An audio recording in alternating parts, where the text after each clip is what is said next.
le dénominateur commun des personnes qui étaient accusées aujourd'hui, c'était des streamers. C'était sous l'impulsion d'un streamer qui regardait, qui disait « oh, elle fait chier, ou j'en sais rien ». C'est indéniable, c'est-à-dire que la responsabilité est quasiment totalement sur les créateurs de contenu, parce que en fait, la réalité, c'est que tu ne vas pas aller...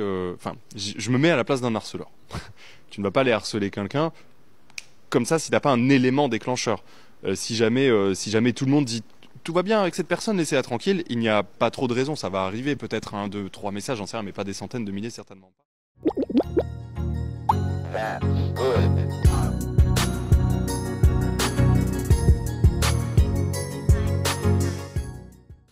Salut tout le monde. Aujourd'hui, je veux de nouveau parler un petit peu de philosophie morale, et en particulier dans le contexte de la création de contenu en ligne. C'est un sujet que j'ai abordé plusieurs fois, mais que je continuerai à aborder tant que je verrai des raisons de le faire. Et il y en a beaucoup. On n'est pas à une période où les personnalités publiques se comportent particulièrement bien sur les réseaux sociaux. Les exemples les plus marquants de cette tendance sont issus du monde anglo-saxon, avec des gens comme Trump, Elon Musk ou Andrew Tate, mais c'est pas exclusif à un côté spécifique de l'échiquier politique. Et donc, comme vous l'avez vu en intro, le cas spécifique sur lequel on va s'appuyer aujourd'hui, c'est celui de la streameuse Ultia et du procès qu'il opposait à 4 de ces cyberharceleurs il y a une dizaine de jours là à peu près. 4 accusés dont 3 d'entre eux ont d'ailleurs été condamnés à des peines allant du sursis à la prison ferme. Alors pour vous résumer très rapidement l'histoire, pendant le The Event 2021, qui est donc un événement caritatif qui rassemble des vidéastes, des streamers, etc. Donc pendant cet événement, Inoxtag, qui est un streamer français très populaire, reçoit Andrea Pedrero, qui est une actrice et une influenceuse mexicaine qui est aussi une amie à lui, et il dit des choses et lui fait dire des choses en français qui sont pas forcément super intelligentes. Yeah, yeah. Et à la fin, elle m'embrasse là et je l'embrasse. Hein. Là, en bas là. Andrea,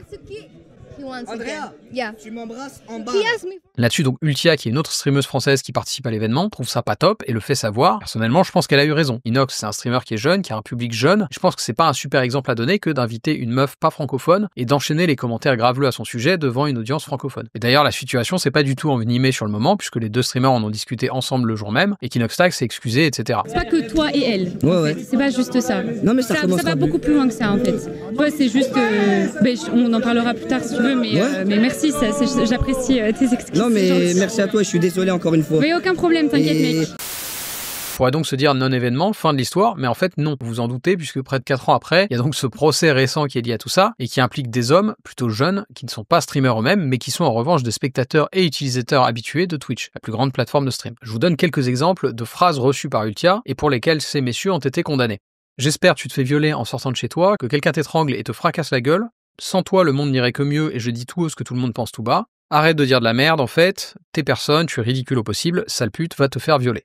Tout ça ne représente bien sûr qu'une fraction des messages qu'a pu recevoir Ultia depuis 2021, mais je pense que ça vous donne un ordre d'idée de la nature des délicates petites attentions auxquelles elle a eu le droit au quotidien depuis l'incident du The Event. Alors il y a évidemment plusieurs causes à tout ça, mais parmi les causes, il y en a une qui est identifiée par Ponce, un autre streamer, dans l'extrait que je vous ai passé en intro, propos de Ponce qui était recueilli par Le Média. Et en tout cas, là on l'a entendu, c'était le dénominateur commun des personnes qui étaient accusées aujourd'hui. C'était des streamers. C'était sous l'impulsion d'un streamer qui regardait, qui disait « oh, elle fait chier, ou j'en sais rien ». Et notamment d'un streamer, oui. C'est un peu le problème, c'est que les gens, à partir du moment où ils l'ouvrent, ils vont recevoir des avis contraires, voire des insultes, etc. etc. Donc en fait, la prise de risque, elle est dans le fait de défendre les gens. Parce que défendre les gens, c'est se mettre d'autres à dos. Ne rien dire, c'est se mettre personne à dos. Et c'est un peu ça la réalité. Et donc en fait, pour moi, c'est vraiment quasiment que de la responsabilité des créateurs et créatrices de contenu de faire en sorte que tout le monde se comporte bien avec tout le monde. Alors c'est un débat qui est vieux comme la création de contenu sur Internet, mais qui n'est pas inintéressant. Quel est le degré de responsabilité des créateurs de contenu dans les comportements qu'ils provoquent chez leurs spectateurs et spectatrices? Il y a des gens qui vont dire aucun, la responsabilité des actes d'un individu ne saurait reposer sur les épaules d'un autre individu. Le problème, c'est que si on réfléchit au mécanisme de l'influence, de l'emprise et de la psychologie de groupe, on sait bien que c'est plus compliqué que ça. C'est pas parce que tel ou tel streamer n'est pas directement impliqué dans le harcèlement que subit quelqu'un qu'il n'a pas sa part de responsabilité à ce sujet. Si vous êtes vidéaste et que vous faites 5, 10, 15 vidéos react pour vous moquer de quelqu'un, dire que c'est un abruti ou un salaud à votre communauté qui compte des dizaines de milliers de personnes, voire plus, alors vous êtes probablement un élément déclencheur des éventuelles menaces que recevra cette personne. Et c'est pas du tout une logique qui est exclusive à la création de contenu d'ailleurs, puisque c'est par exemple, et là c'est un cas extrême, et c'est pour ça que Charles Manson avait été condamné par exemple pour le meurtre de Sharon Tate. Il n'avait pas tué l'actrice de ses mains, mais il en était responsable. Do you remember what you did with your family 20 years ago? Sure. Do you regret anything? No. But you did something to be here. No. That's what they're selling you. I had some friends that did some things. Oh yes, but you were the mind. Oh, I was the mind. I was the mastermind, huh? How can you convict someone for that?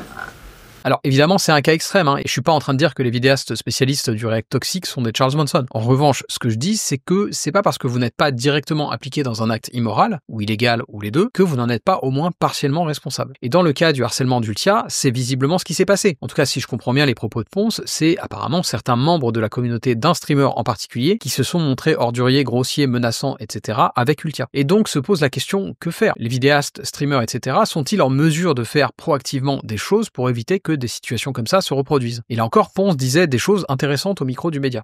Le problème, c'est qu'il y en a qui le font, mais après la guerre. Et c'est facile de dire « n'harcelez pas hein ». Donc en fait, ça se passe beaucoup plus loin. C'est-à-dire qu'il faut arrêter de constamment réagir à ce que font les autres. Je rappelle que c'est l'humour le plus basique du monde que de rigoler des gens. En fait, c'est l'humour qu'on faisait quand on était à l'école primaire. Et c'est, je veux dire, on peut faire rire les gens autrement qu'en en dénigrant d'autres, quoi. Donc en fait, pour moi, il vient pas dans le fait... ça ne va pas se calmer parce que des créateurs et créatrices vont dire « n'harcelez pas ». Non, ça va se calmer si des gens arrêtent de dénigrer d'autres personnes constamment en live, en donnant des noms ou en mettant des lives ou en faisant des réflexions.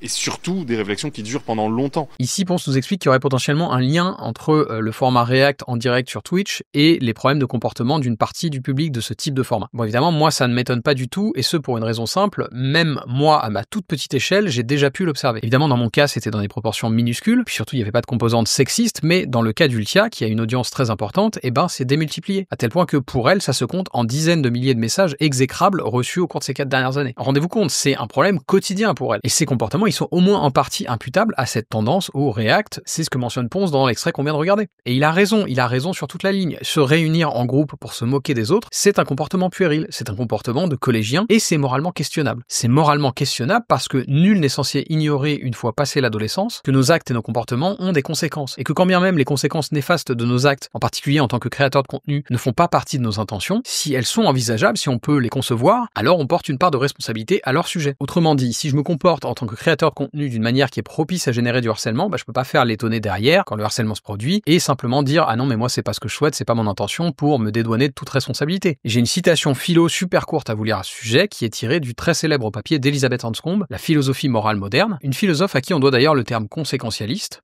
Je cite: « Le fait de ne pas en avoir l'intention ne fait aucune différence du point de vue de la responsabilité d'un homme relativement à un effet de son action qu'il peut prévoir. » Elisabeth Anscombe, c'était une philosophe britannique du XXe siècle, elle a été l'élève de Wittgenstein notamment, et c'est grâce à elle qu'on a commencé à introduire de façon sérieuse la question des conséquences prévisibles dans les considérations de philosophie morale, et en particulier dans les considérations utilitaristes. Et donc ce qu'Anscombe nous dit dans cet extrait, c'est que si on agit d'une façon qui peut avoir des conséquences néfastes pour autrui, le fait que ces conséquences néfastes ne fassent pas partie de nos intentions, on s'en fout. Si t'aurais pu prévoir que ton comportement toxique génère du harcèlement, alors il est de ta responsabilité de ne pas te comporter de manière toxique. Et c'est un vrai problème parce qu'on a développé une culture autour de ça sur Internet. Le shitposting, l'ironie, le sarcasme, ça marche bien. Et moi aussi, ça me fait rire. Moi aussi, ça m'arrive d'y participer. La question, c'est est-ce qu'on veut étendre cette facette de la culture Internet à tous les aspects de nos vies? Plus précisément, est-ce qu'il n'y a pas des domaines qui devraient échapper à cette logique? Est-ce que c'est ok de shitposter et de n'être pas sérieux quand on parle de sujets sérieux comme la politique, l'économie, la philosophie, etc. La tendance actuelle va plutôt dans le sens de la généralisation du shitposting. Faites par exemple l'expérience de suivre un peu pendant genre quelques jours Elon Musk sur Twitter.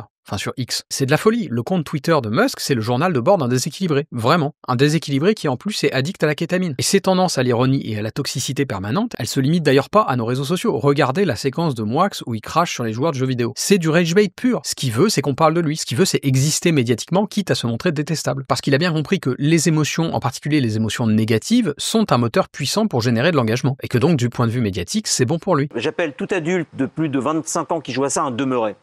Je n'ai aucun respect pour les adultes qui jouent aux jeux vidéo. Aucun respect. Je vais encore avoir des menaces sur Internet. Aucun respect. Je te le confirme. Il y a des choses plus intelligentes à faire, les gars, que d'aller se souiller le cerveau et insulter sa propre intelligence et son être même, que d'aller sur des écrans jouer à des singes, des bananes et des serial killers. Non mais si ça va, des singes et des bananes, ça va, ça fait du bien. C'est un terme générique pour dire que même si c'est des jeux de guerre, des trucs de serial killers, Vous êtes des abrutis, vous comprenez ça? La réalité, c'est qu'on a un choix à faire dans la façon dont on interagit avec nos technologies. On peut choisir de traiter ça par-dessus la jambe, de continuer de faire de nos médias des poubelles à ciel ouvert doublées de cours de récréation pour adolescents ricaneurs, ou alors on peut faire un autre choix que celui des dernières décennies. Et ne croyez pas que je limite ça à l'avènement d'Internet. C'est pas le cas. Moi, je pense que cette espèce de dégénérescence de la pensée, elle commence plutôt avec l'arrivée de la télévision. Posons-nous la question, comment ça se fait qu'à une époque dans ce pays, nos intellectuels, c'était des gens comme Camus, Sartre, Simone de Beauvoir, Raymond Aron, etc. et qu'aujourd'hui, on se paye des BHL, des Onfray et des Yann Moix. Et comment ça se fait que ces tendances s'accroissent sur Internet et que les commentateurs politiques les plus en vogue, à droite comme à gauche, ce soient des trentenaires puérils qui refusent visiblement de faire le moindre effort d'éthique interpersonnelle. Et je vous vois venir les petits malins qui n'aiment pas mon discours et qui voudraient m'accuser d'être dans la moraline ou d'être issu de la gauche morale. Vous aussi, vous êtes dans la morale. Tout le monde fait de la morale. Et là-dessus, j'ai un petit rappel à faire parce que ces derniers temps, sur Internet, en tout cas dans la petite niche francophone du commentaire politique, il y a une guéguerre contre la morale. C'est par exemple le thème central du récent livre Comme une mule de François Bégodeau, dont je pense qu'on sera amené à parler sur la chaîne dans les mois qui viennent. Et c'est aussi un terme qui est utilisé à tort et à travers sur Twitter pour essayer de décrédibiliser des gens souvent de gauche auxquels on reproche d'avoir des principes, je suppose. Là, je vous ai mis des screens de gens de droite qui utilisent ce terme, mais je vous vois, les petits gauchos qui conspuent la gauche morale, comme si vous-même vous n'étiez pas dans la morale. Je vous vois et vous êtes inconséquents parce que tout le monde en politique est dans la morale. La politique est une affaire morale. Et j'en parlais récemment dans mon podcast, je vous remets un petit passage à ce sujet. En vérité, dès lors qu'on prend position sur un sujet politique, on fait, même implicitement et même si on ne s'en rend pas compte, une analyse morale.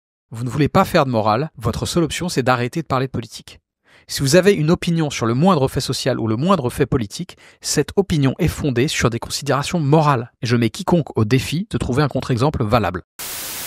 Alors tout ça, ça nous a amené assez loin du procès d'Ultia. Mais en fait, c'est corrélé. C'est parce que la morale passe au second plan dans nos médias et parce que leur modèle économique est lié à l'engagement que les formats abrutissants sont aussi prévalents. Alors bien sûr, les gens qui sont acteurs de ces formats, ceux qui en vivent, détestent le genre de propos que je suis en train de tenir. C'est pour ça que certains d'entre eux se sentent obligés de réagir à ce que je fais. On ne menace pas impunément la boutique. Mais le problème, c'est que l'éthique, les considérations morales, elles ne cessent pas d'exister si on s'y intéresse pas. Moi, je suis sûr que le ou les streamers qui ont réagi négativement aux propos d'Ultia, ils pensaient pas à mal. Le problème, c'est que, encore une fois, leurs intentions conscientes, ça compte, mais ça fait pas tout. Et même s'ils n'ont pas voulu provoquer de vagues de harcèlement sur la personne d'Ultia, ils l'ont fait quand même. Et justement, pour conclure cet épisode, j'ai envie de rappeler un petit peu chacun à ses responsabilités. Les figures médiatiques, je pense que pour bonne partie, c'est peine perdue. En revanche, vous qui regardez du contenu sur Internet, ou à la télévision d'ailleurs, vous avez votre mot à dire et votre rôle à jouer. Vous vous intéressez à la politique de près ou de loin, vous vous intéressez aux médias et aux réseaux sociaux de près ou de loin, vous avez une responsabilité en tant que spectateur ou spectatrice. Ce que vous choisissez de regarder gagne en prévalence culturelle. Donc ayez un regard critique sur les contenus de vos vidéastes et vos streamers préférés. En particulier, ayez un regard critique sur la forme de leur discours. Et dites-leur, y compris à moi, quand vous pensez qu'ils se comportent d'une manière qui est moralement répréhensible. Et si rien ne change, boycottez-les. Certaines personnes ne comprennent malheureusement que quand on les tape au portefeuille. Et enfin, et peut-être surtout, respectez votre temps de cerveau à vous. La vie est trop courte pour la gaspiller à écouter Hanouna, Andrew Tate ou tout un tas de vidéastes que je ne nommerai pas. Vous avez mieux à faire que de perdre votre temps à ne pas vous intéresser aux choses qui comptent vraiment, comme par exemple la philosophie. Ou pour le dire autrement, voilà comment Épictète posait le problème. Combien de temps encore vas-tu attendre pour t'estimer digne des plus grands biens et cesser enfin d'enfreindre la règle qui doit déterminer ta vie? Tu connais les principes qui doivent fonder ta réflexion. C'est assez réfléchi. Quel maître attends-tu à présent pour te décharger sur lui du soin de ton progrès moral? Tu n'as plus 15 ans, tu es un homme mûr. Si désormais tu te montres négligent, si tu prends les choses à la légère, si tu continues à échafauder projet sur projet en reculant sans cesse le jour où tu devras enfin prendre soin de ta vie, tu ne feras aucun progrès et sans t'en rendre compte, tu finiras par vivre et mourir comme un homme ordinaire.